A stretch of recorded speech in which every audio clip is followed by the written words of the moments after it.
Well, I don't think the tensions are high. Look, Elon's a very special person, and these cabinet people are special people. You know, these are very successful people.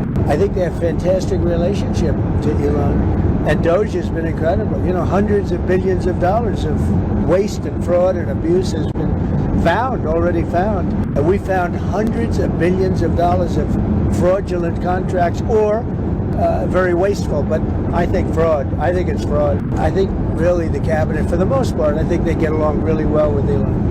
Mr. President, Elon said there's no feud between your cabinet members and Elon Musk. Yeah. You had dinner with him last night, Secretary Rubio.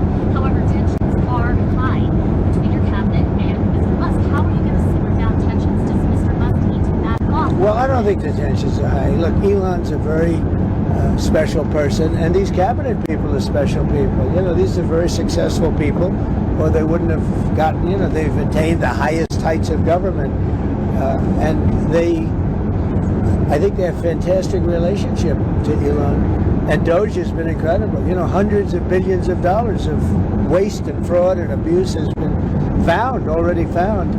And that doesn't mean they don't have a little bit of an argument here and there about something, or maybe personnel arguments. There's not too many contract arguments. You know, contracts have been found. This is much more than just personnel. And we found hundreds of billions of dollars of fraudulent contracts or very wasteful, but I think fraud. I think it's fraud. There was just another plane crash. And I think really the cabinet, for the most part, I think they get along really well with Elon. There was just another plane crash in Pennsylvania today. Secretary Duffy's big concern is his department is being gutted. He's been, dealing with these crashes ever since he was sworn in. Does he have a legitimate concern? Well, that has nothing to do with the department. That was a small plane, and that would have happened whether you had a big department or a small department, as you understand. It's just they have space like this. You know, they have times when things happen a little bit more often than normal, and then it goes back and you go many years without having a problem. I'll tell you, I think the Southwest pilot did a fantastic job last week when he lifted that plane off the air, because if he put the brakes on, that wouldn't have been good. And I think the license should be maybe revoked for the plane that got in the way from the pilot, revoked for the plane that got in its way. But the way he immediately stepped in the gas and lifted up, as opposed to thinking for about 3 seconds when it would have been too late. The Southwest pilot or pilots they did a great job. Russia, China, and Iran are doing military exercises together. Does that concern you? No, not at all.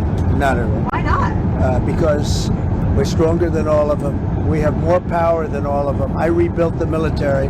Unfortunately, Biden did nothing with it, but I rebuilt the military. But we don't want to even talk about that. I think if you look at what's happening, and if you see what we've done, and if you see where we've come, and let's see what happens with the whole Russia-Ukraine thing. I think you're going to have eventually, and maybe not in the distant future, you're going to have some pretty good results coming out of Saudi Arabia this week.